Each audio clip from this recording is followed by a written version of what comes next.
Aspects of Pre-Islamic Arabian Society. After the research we have made into the religious and political life of Arabia, it is appropriate to speak briefly about the social, economic, and ethical conditions prevalent therein. The Arabian society presented a social medley, with different and heterogeneous social strata. The status of the woman among the nobility recorded an advanced degree of esteem. The woman enjoyed a considerable portion of free will, and her decision would most often be enforced. She was so highly cherished that blood would be easily shed in defense of her honor. In fact, she was the most decisive key to bloody fight or friendly peace. These privileges notwithstanding, the family system in Arabia was wholly patriarchal. The marriage contract rested completely in the hands of the woman's legal guardian, whose words with regard to her marital status could never be questioned. On the other hand, there were other social strata where prostitution and indecency were rampant and in full operation.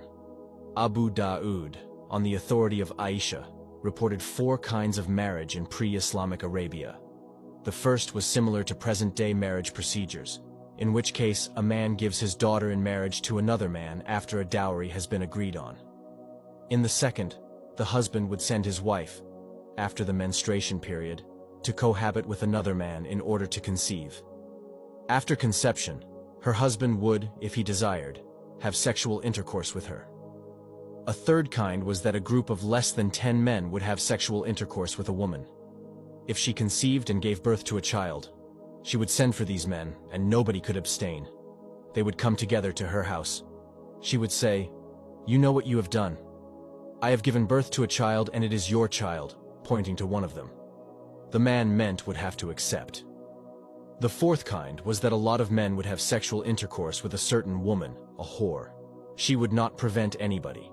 Such women used to put a certain flag at their gates to invite in anyone who liked.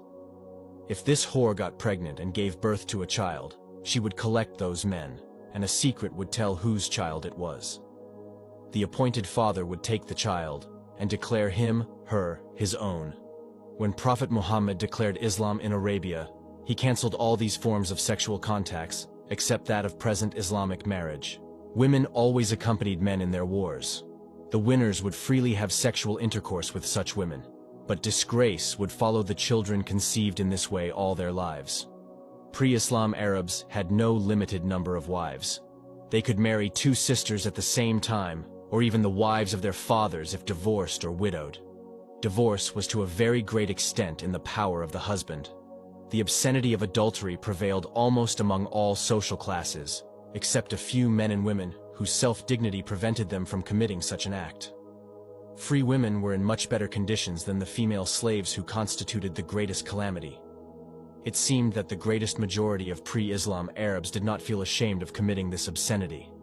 Abu Daud reported, a man stood up in front of Prophet Muhammad and said, "O Prophet of Allah, that boy is my son. I had sexual intercourse with his mother in the pre-Islamic period." The Prophet, peace be upon him, said, "No claim in Islam for pre-Islamic affairs. The child is to be attributed to the one on whose bed it was born, and stoning is the lot of a fornicator." With respect to the pre-Islam Arab's relation with his offspring, we see that life in Arabia was paradoxical and presented a gloomy picture of contrasts. Whilst some Arabs held children dear to their hearts and cherished them greatly, others buried their female children alive because an illusory fear of poverty and shame weighed heavily on them. The practice of infanticide cannot, however, be seen as irrevocably rampant because of the dire need for male children to guard themselves against their enemies. Another aspect of the Arab's life which deserves mention is the Bedouin's deep-seated emotional attachment to his clan. Family, or perhaps tribal pride, was one of their strongest passions with them. The doctrine of the unity of blood as the principle that bound the Arabs into a social unity was formed and supported by tribal pride. Their undisputed motto was, "Support your brother, whether he is an oppressor or oppressed," in its literal meaning. They disregarded the Islamic amendment, which states that supporting an oppressor brother implies deterring him from transgression.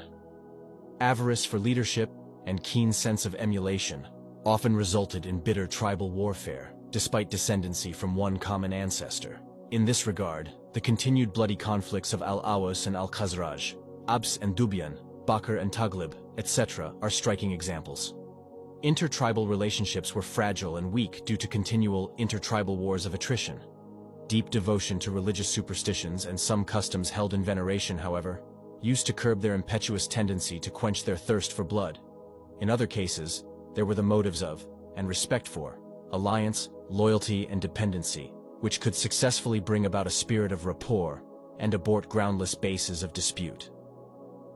A time-honored custom of suspending hostilities during the prohibited months, Muharram, Rajab, Dhul-Qa'dah, and Dhul-Hijjah, functioned favorably and provided an opportunity for them to earn their living and coexist in peace. We may sum up the social situation in Arabia by saying that the Arabs of the pre-Islamic period were groping about in the dark and ignorance, entangled in a mesh of superstitions paralyzing their mind and driving them to lead an animal-like life. The woman was a marketable commodity and regarded as a piece of inanimate property. Intertribal relationships were fragile. Avarice for wealth and involvement in feudal wars were the main objectives that governed their chiefs' self-centered policies. The economic situation. The economic situation ran in line with the social atmosphere. The Arabian ways of living would illustrate this phenomenon quite clearly. Trade was the most common means of providing their needs of life.